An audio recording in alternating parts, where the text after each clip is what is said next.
नमस्कार, मैं मौसमी चंद्रा आज लेकर आई हूँ अपनी लिखी कहानी जिसका शीर्षक है छत वाला प्रेम। सन 1980 की बात है। उस समय प्रेम ज़रा गरीब हुआ करता था। न फ़ोन, न चैटिंग, न वीडियो कॉल। स्कूलों में भी प्रेम पर कड़ी निगरानी रहती थी।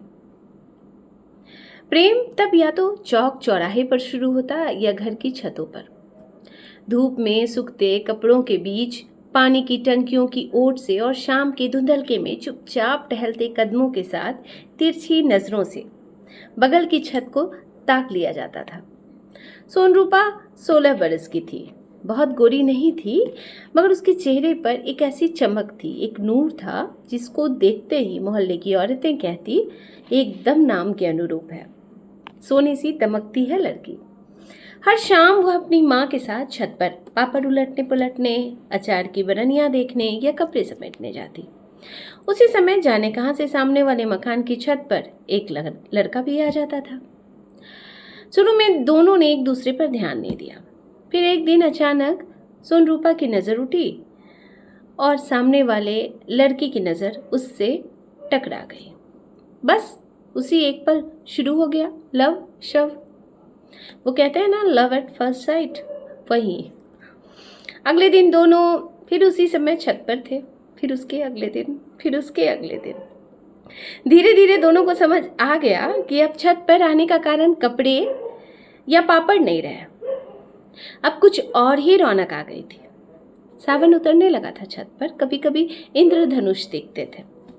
सोनरूपा जब बाल सुखाने आती तो जानती थी कि सामने वाली छत से कोई उसे देख रहा है। और वो लड़का जिसका नाम आदित्य था, शाम होने का इंतज़ार वैसे ही करता जैसे किसान पहली बारिश का इंतज़ार करता है। उन दिनों मोहल्ले की छतें भी बड़ी अजीब थी। किसी घर में रेडियो बजता, कहीं दूरदर्शन का एंटीना टेढ़ा खड़ा रहता, कहीं बच्चे पतंग उड़ाते। पूरी दुनिया अपने छत पर मस्त, और उन सब के बीच दो जोड़ी आंखें अपना अलग संसार बना रही थी। एक दिन आदित्य ने हिम्मत करके एक कागज़ पर लिखा, तुम्हारा नाम क्या है? कागज़ को पत्थर में बांधा और मौका देकर उसकी छत से उसकी छत पर उछाल दिया। पत्थर जाकर सोनरूपा के पास गिरा। उसका दिल जोर जोर से धड़कने लगा। उसने कांपते हाथों से पर्ची खोली। पढ़कर प्यारी सी मुस्कान चेहरे पर खिल गई। फिर क्या था, अगले दिन उसने जवाब लिखा, सोनरूपा। उस दिन आदित्य को लगा जैसे कोई खजाना मिल गया हो। देर तक मुस्कुराता रहा। अब चिट्ठियों का सिलसिला शुरू हो गया। छोटी छोटी बातें, जैसे आज तुम उदास क्यों हो? गणित में कम नंबर आए, मुझे तुम हंसती हुई अच्छी लगती हो। कभी कभी शब्द खत्म हो जाते, तब दोनों देर तक एक दूसरे को चुपचाप देखते रहते। शाम कब छूट जाती और अंधेरा दस्तक देने लगता, दोनों को पता ही नहीं चलता। सोनरूपा ने कभी उसका हाथ नहीं पकड़ा था। आदित्य ने कभी उसका चेहरा पास से नहीं देखा था।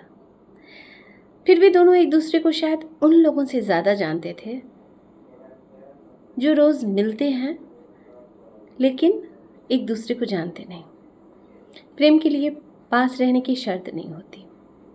वो तो दूर मीलों खड़े प्रियतम की सांसों को सुन सकता है। फरवरी की एक शाम आदित्य ने रेडियो पर अपने पसंदीदा गीत की गुजारिश की। गुजारिश कबूल हुई और गाना बजने लगा, पहला नशा पहला खुमार। सोनरूपा को पता था इस बारे में, दोनों ने साथ में सुना। सोनरूपा ने लाज से सिर झुका लिया था, पेट में तितलियां उड़ने लगी थी। उस समय उसे लगा कि दुनिया का सबसे सुंदर गीत शायद उसी के लिए बना। लेकिन प्रेम की राहें कहाँ सीधी होती है। एक दिन आदित्य के पिता का तबादला दूसरे शहर हो गया।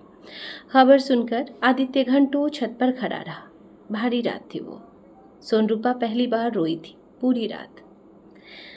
विदा होने से पहले आदित्य ने आखिरी पर्ची फेंकी। उसमें लिखा था, अगर किस्मत में हुआ तो हम फिर मिलेंगे, अगर नहीं मिले तो भी मेरी सबसे सुंदर याद तुम ही रहोगी। तुम्हें देखते हुए जीवन की सबसे सुंदर शामें मैंने बिताई। जवाब में सोनरूपा की आंखों से आंसू की एक सीधी धार बह चली थी। अगले दिन ट्रक आया और आदित्य चला गया था। सामने वाली छत खाली हो गई थी। साल बीतते गए, छत वहीं रही, पानी की टंकी वहीं रही, शाम की हवा भी वहीं रही। बस उस छत पर अब कोई इंतज़ार नहीं करता था। कई वर्षों बाद जब सोनरूपा अपनी बेटी के साथ उसी घर की छत पर खड़ी थी, उसने सामने वाली छत की ओर देखा। थोड़ी हलचल थी वहाँ अब कोई और परिवार रहने लग गया था आकर। बेटी ने पूछा, माँ क्या देख रही हो? सोनरूपा मुस्कुरा दी, कुछ नहीं बेटा, बस अपना बचपन। हवा धीरे से उसके चेहरे को छू कर निकली और उसे लगा जैसे कहीं दूर कोई लड़का फिर से गुनगुना रहा है, पहला नशा, पहला खुमार। कुछ प्रेम कहानियाँ मिलन तक नहीं पहुँचती। मुझे लगता है प्रेम कहानियों को मिलन तक पहुँचने भी नहीं देना चाहिए। शायद तभी उसकी याद हमारे जहन में इतनी तरोताज़ा रह सकती है। अधूरे प्रेम का अपना सौभाग्य होता है, वह समय के साथ बूढ़ा नहीं पड़ता, बरसों बाद भी स्मृतियों की छत पर ठहरा रहता है, जाड़े की गुनगुनी धूप बनकर। तो ये कहानी इतनी ही अभी आप सुन रहे थे मुझसे यानी मौसमी चंद्रा से मेरी लिखी कहानी छत वाला प्रेम। तो अगली बार फिर मिलती हूँ एक नई कहानी, एक नई कविता के साथ।